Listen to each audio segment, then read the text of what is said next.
Now, who was the quote-unquote Chinese Ibn Khaldun, Sima Qian?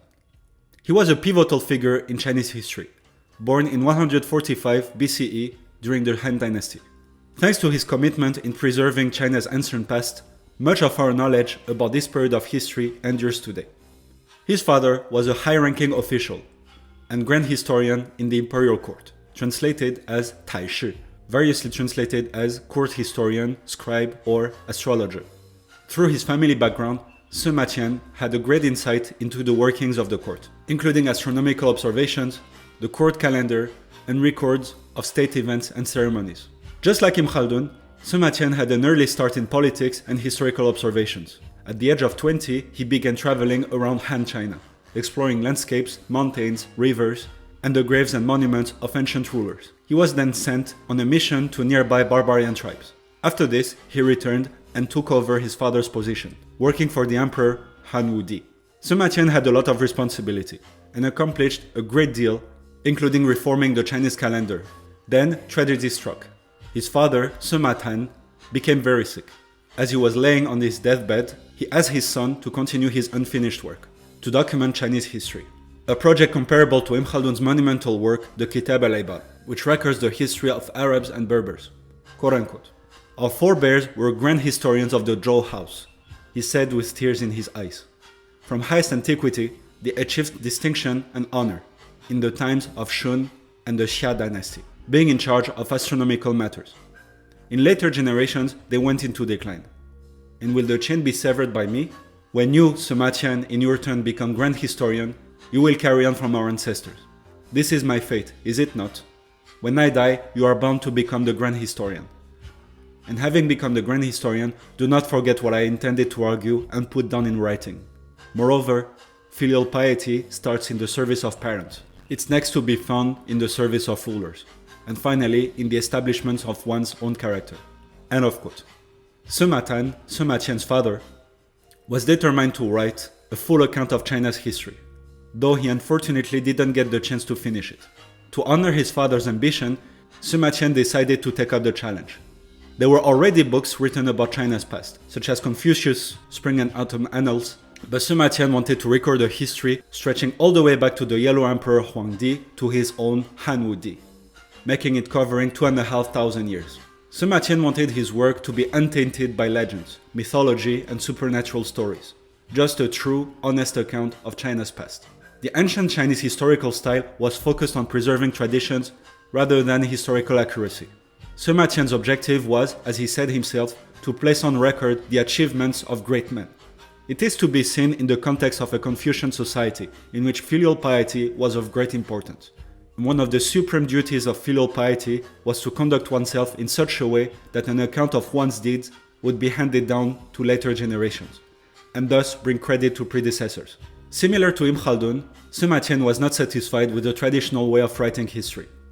Just like Ibn Khaldun, Sima Qian's life was changed forever again, when he was severely punished by Emperor Han Wudi for speaking up in defense of General Li Ling, who had lost a battle against the Xiongnu, a confederation of nomads from the northern steppes.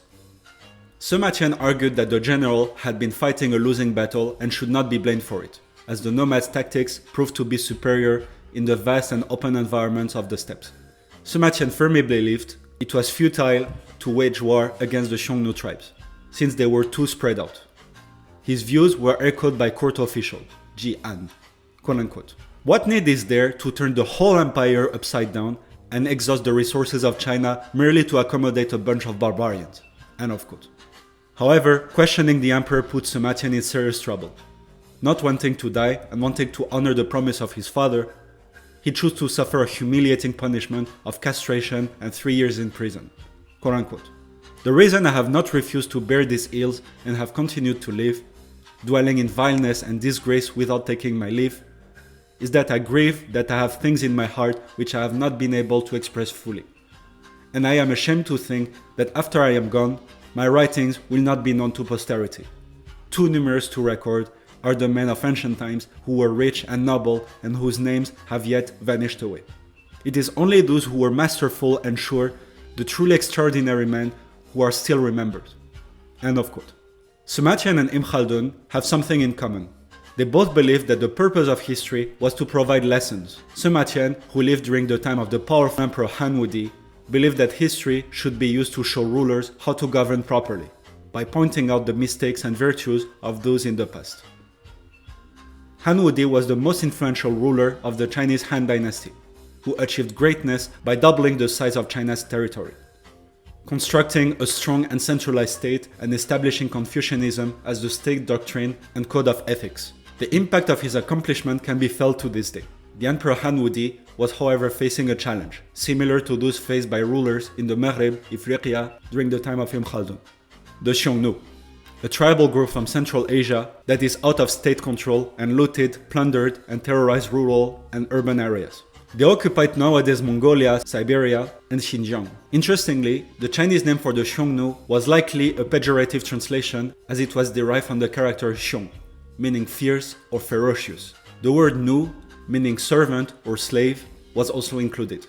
The Chinese name for Hungary, Xiongyiali, contains the character Xiong, which is associated with the Xiongnu or the Huns, who had settled there in ancient times. For centuries, Chinese rulers had reacted in various ways to the Xiongnu threat, ranging from peace treaties and gifts to alliances, cooptation, or simply using their military force. There is a saying in Chinese illustrating that: Yi yi zhi yi, meaning using barbarians to control barbarians. But it was ambitious ruler Han Wudi who chose the path of conquest, and somehow unintentionally opened China to the world, initiating the first steps of what would later become the Silk Road. Han Wudi was determined to gain an advantage over the Xiongnu, so he sent his official Zhang Qian on a daring mission to forge an alliance with the enemies of his enemies in the far, far west. But the journey was full of danger. Zhang Qian and his delegation had to cross hostile Xiongnu territory and perilous desert regions. Sadly, they were captured by the Xiongnu and held captives for 10 years. Despite such adverse conditions, Zhang Qian never revealed his mission and ultimately succeeded in escaping. He journeyed to what is now Afghanistan, Uzbekistan, to discover lands populated by sedentary civilizations foreign to China. Quote unquote. They were all great states, rich in unusual products, whose people cultivated the land and made their living in much the same way as the Chinese. All these states were military weak and prized hand goods and wealth. End of quote. Zhang Qian's discovery meant that a military alliance wasn't possible, but it opened up numerous political and economic opportunities that would boost China's prominence in the world economy. Zhang Qian brought back detailed reports of the cultures, landscapes, and economies of distant territories, as well as exotic fruits such as grapes, which were unknown in China at the time.